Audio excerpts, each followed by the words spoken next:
Kita punya perbincangan ni kita rekod tau. Boleh. Okey, baik. Sorry saya Jadi, maaf. Sangkut Tuan Haji. Sangkut Tuan Haji. tak apa Mal, tak payah lama sangat pun. Okey, baik. Alright. Okey. Jadi, saya dan kumpulan saya ni berasal merupakan pelajar daripada Kolej Profesional Baitumar, Kampung Pandan, dan kami pengajian Diploma Pengurusan Haji dan Umrah. Jadi, kami telah mendapat tugasan berkenaan menemu ramah agensi pelancongan berkenaan cabaran agensi pelancongan dalam mendepani COVID-19. Macam tu. Okey. Jadi, Abang Tuan Haji Hafiz sihat Sihat Alhamdulillah. Sihat Alhamdulillah. Okey. So, tanpa kita membuang masa, kita mulakan kita punya perbincangan dengan Ummul Kitab Al-Fatihah. Bismillahirrahmanirrahim. Alhamdulillahirabbil alamin arrahmanirrahim. Maliki yaumiddin. Iyyaka na'budu wa iyyaka nasta'in. Ihdinas siratal mustaqim. Siratal ladzina an'amta 'alaihim ghairil maghdubi 'alaihim waladdallin. Amin. Okey, baik. Jadi kita akan memulakan kita punya temu bual ni dengan soalan yang pertama. Silakan. Okey, sebelum tu saya kenalkan diri saya dulu. Nama saya Ummul Fatihah binti Harisman. Jadi soalan pertama yang saya akan ajukan kepada Encik adalah perubahan. Apakah perubahan dan cabaran yang dihadapi sepanjang pandemik COVID-19 oleh syarikat tuan, agensi tuan? Pertama sekali Alhamdulillah, pandemik ni bagi saya dia ada yang perlu lalui. Dia bukan masalah, dia bukan tapi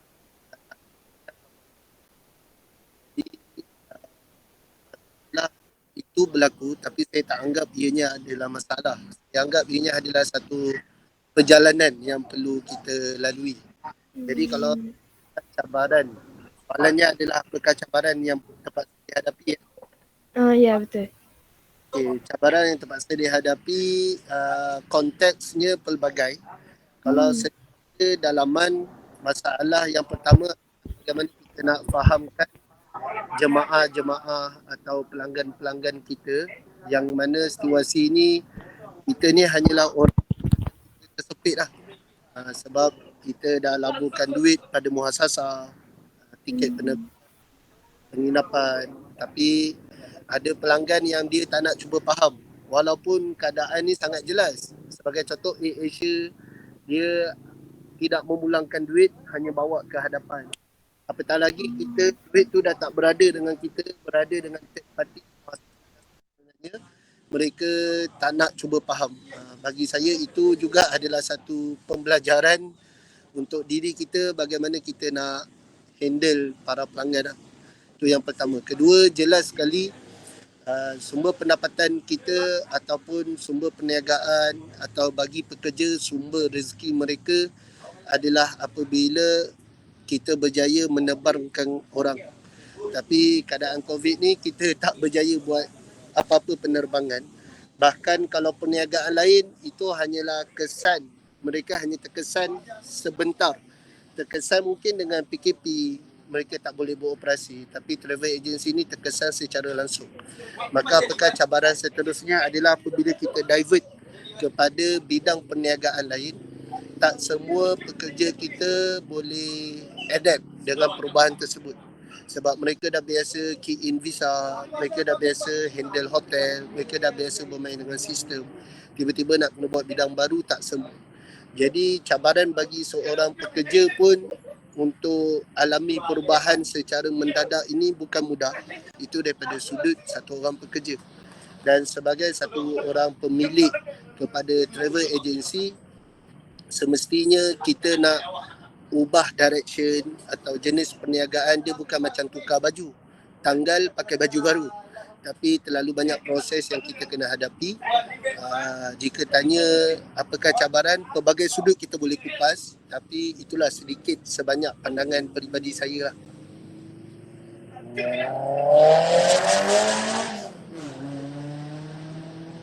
Okey, saya menjawab. Menjawab. Jadi kita akan teruskan dengan soalan yang kedua. Okay. Assalamualaikum warahmatullahi wabarakatuh. Nama saya Norayana. Jadi saya akan teruskan dengan soalan kedua, iaitu adakah pelaksanaan WFH ataupun BDR ini memberikan impak kepada organisasi cik?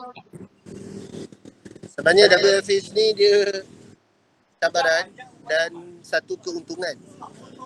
Cabarannya adalah kita nak dapatkan satu orang staff yang betul-betul jujur dan komit seperti mana mereka dapat bekerja di pejabat, itu agak mustahil.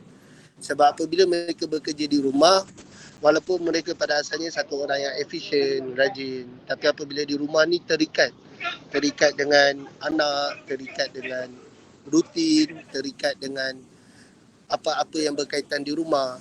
Dan bagi yang bujang pula, mereka pula terikat dengan katil.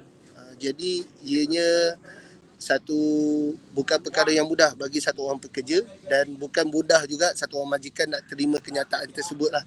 Kan? Sebab kadang-kadang meeting pukul 9, pukul 10.30 baru semua orang dapat, mata merah, rambut baru basah. Jadi jelas sekali lah baru bangun. Tu satu kesulitan lah sebagai satu orang majikan, dan saya percaya kesulitan juga sebagai satu orang pekerja, sebab situasi di rumah tak sama dengan tempat kerja. Tapi keuntungan WFH ni adalah kita dapat banyak perkara yang kita boleh buat.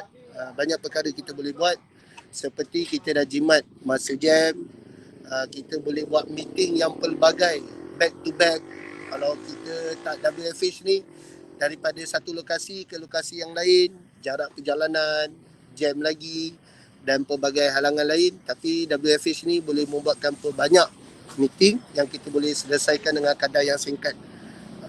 Dan satu juga cabaran WFH sebagai satu orang pekerja, yang ini kita kena sikap toleransi yang tinggi lah. Kan? Apabila mereka tengah office hour, mereka boleh buat rutin rumah, basuh baju, susukan anak, suatu dengannya. Maka kadang-kadang bila kerja itu datang malam pun, kita terpaksa buat malam lah. Kan? So ini adalah lebih kepada sikap toleransi sebagai satu orang pekerja dengan majikan. Sebab kita faham bila bekerja kat rumah ni, rutin ni memang tak dapat nak elak, dan pekerja pula kena faham kerja adalah kerja, tanggungjawab yang juga perlu diselesaikan. Wallahualam, tu pendapat peribadi saya lah. Oh, memang pernah berlaku lah bawanya kerja tu sampai ke malam dengan, dan boleh kata hampir kerap lah. Tapi kalau perkara itu tidak urgent, kita tak bawa pun sampai ke malam. Walaupun bawa sampai ke malam itu adalah bermaksud sebagai satu orang pekerja, dia pada malam hari dia selesaikan kerja dia. Bukanlah meeting pada waktu malam. Meeting waktu malam, tapi dia selesaikan kerja dia pada waktu malam. Sebab bila kita di alam pekerjaan, time ataupun due date tu sangat penting. So bila siang dia gagal nak capai due date tersebut, maka bawa ke malam. Jadi sebagai satu orang majikan, kita kena bijak lah susun due date tu. Kita kena letak beberapa time buffering supaya mati hidup balik pun pekerja kita dapat selesaikan tanggungjawab dalam keadaan sempurna, insyaAllah.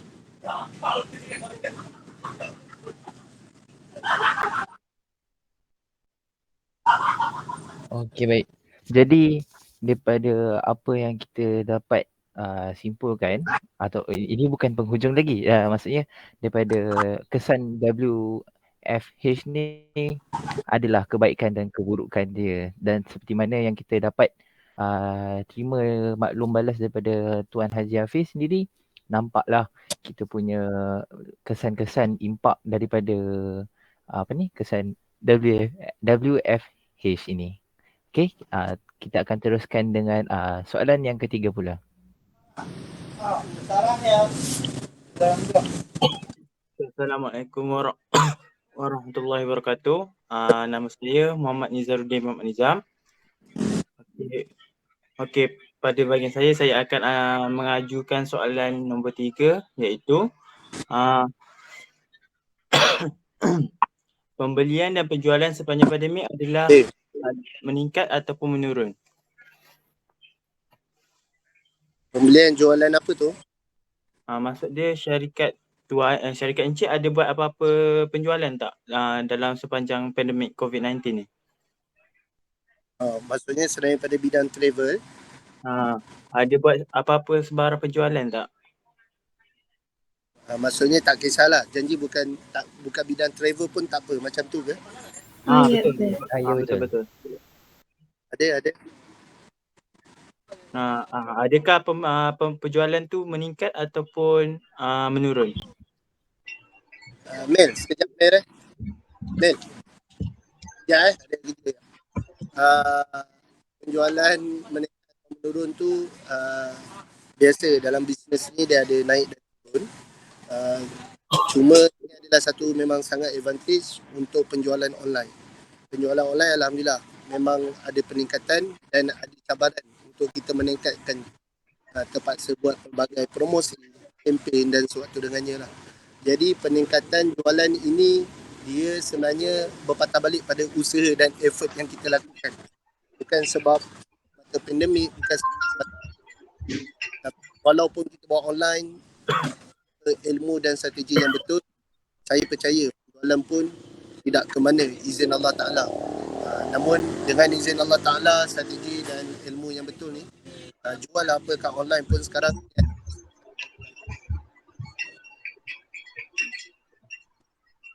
Saya menjawab ke soalan? Jawab. Okey, terima kasih. Okey, baik. Jadi kita akan teruskan kepada soalan yang keempat. Silakan. Okay, Assalamualaikum warahmatullahi wabarakatuh.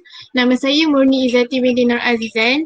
Saya pula akan mengajukan soalan yang berbunyi, adakah organisasi ini terpaksa mengurangkan pekerja atau membuat pengurangan gaji pekerja bagi memastikan kelangsungan syarikat?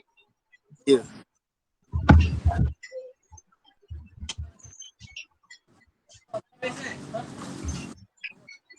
Maksudnya dia mengurangkan gaji pekerja ke, dia ada buang pekerja ke?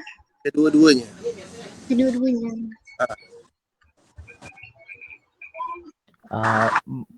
Abang Hafiz, Tuan Haji Hafiz, boleh tak abang boleh jelaskan yang fasa peringkat mana yang pertama? Pada asalnya start bulan 3 PKP sehingga bulan 7, ini Asyarakat tetap kekal dengan jumlah bilangan pekerja tanpa apa-apa pengurangan.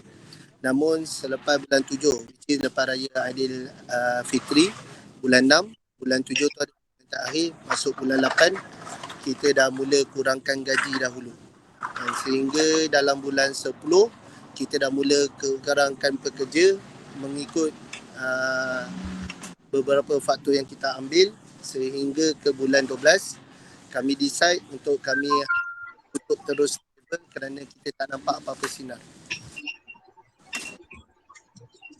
Terima kasih.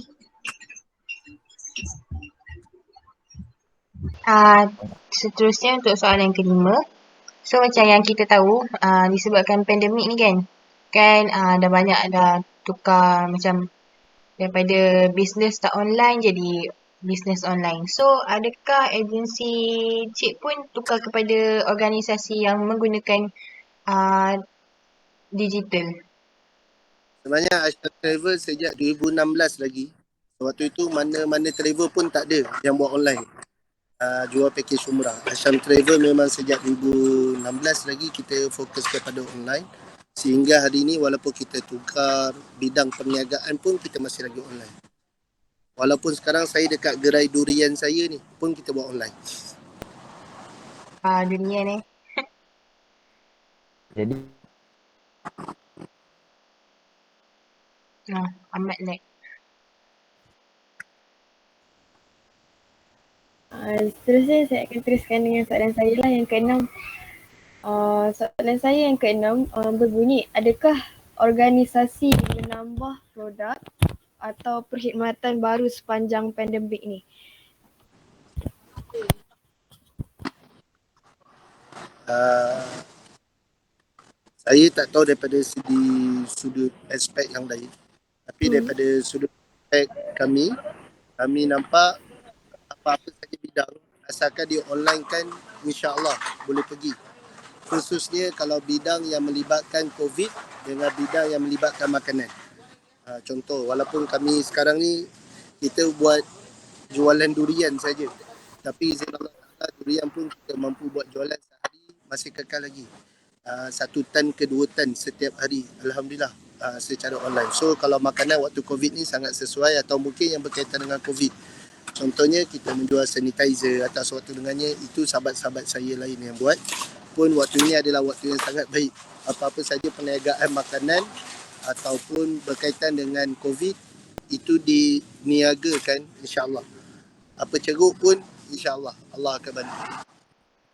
So Mas, bawa agensi cik tu sekarang ni cik buat jualan untuk durian lah dengan hand sanitizer. Tak. Oh ni side income lah. Sahabat saya. Okay. Kita fokus buat jualan fashion muslimah, hilang jahit pukal dengan jualan durian. Alright. Okay, seterusnya soalan yang ke-7. Soalan yang ke-7 pula ialah apakah perancangan jangka pendek syarikat dalam menepani pandemik ini? Maksudnya jangka pendek syarikat lah. Kita dapat buat apa lain bataklah, insya-Allah, dan apa sahaja yang tengah trend.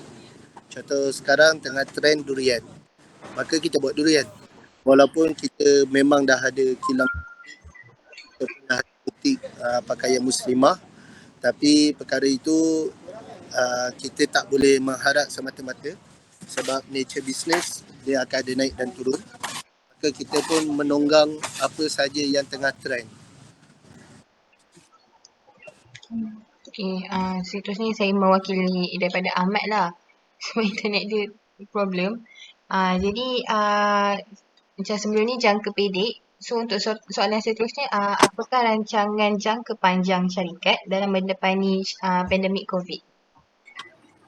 Apa saja yang tengah diusahakan sekarang, dengan niat selain daripada ianya adalah satu keperluan, kita juga collect data. Apa kandungan, kenapa orang membeli buah ini bukan buah itu, waktu bila naik, waktu bila turun, kita tengah collect data dan graf. Dan apa saja yang tengah diusahakan sekarang, itu juga yang mungkin kita akan bina sebagai sebuah legasi perniagaan di masa mendatang. Okay. Soalan yang ke-9. Okey, soalan yang ke-9 pula ialah adakah syarikat Tuan Encik menerima inisiatif kerajaan yang diberikan kepada organisasi terjejas sepanjang COVID-19? Ada, tapi tak apa saja bantuan pekerja yang mana seluruh rakyat dapat duit. Dan silap saya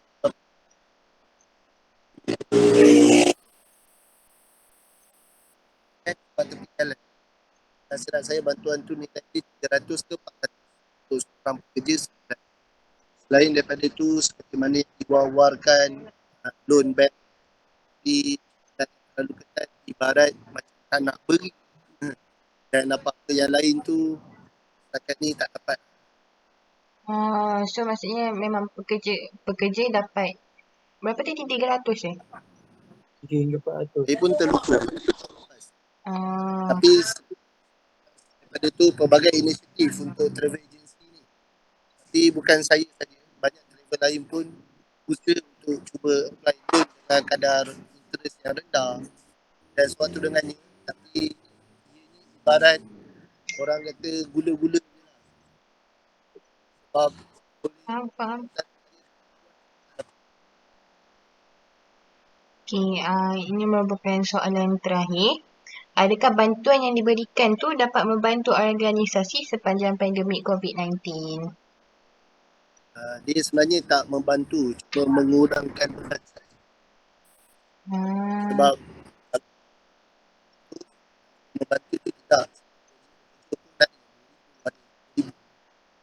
So kita tetap kena bayar walaupun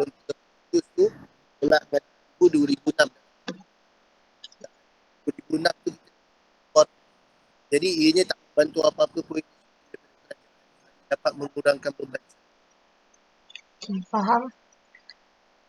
Kami ada mengganggu cik ke sebab nampak macam keliling tengah buat kerja ni? Buah baru turun. Durian King. Durian King pula, Musang King. Macam-macam. Sekejap. Saya tu kamera. Tu lori 2 tan baru sampai. Wah. Alhamdulillah lah. Hari Allah bagi izin 1 tan 2 tan. Sehari 1 atau 2 tan lah. Alhamdulillah. Tengok dia. Jadi sebab kami pun macam tak nak drag masa encik, tak nak ganggu encik.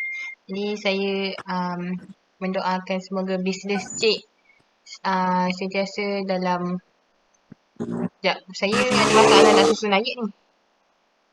Jadi saya mendoakan semoga bisnes cik dalam sentiasa berjaya, diluaskan rezeki, insyaAllah. Jadi sama kami ini saja. Kami mengucapkan terima kasih sebab sudi untuk meluangkan masa cik dalam tengah-tengah kerja macam ni, masih lagi dapat luangkan masa untuk interview dengan kami. Kami ucapkan terima kasih banyak-banyak. Pak Akmal tu anak buah tu. Oh. Boleh.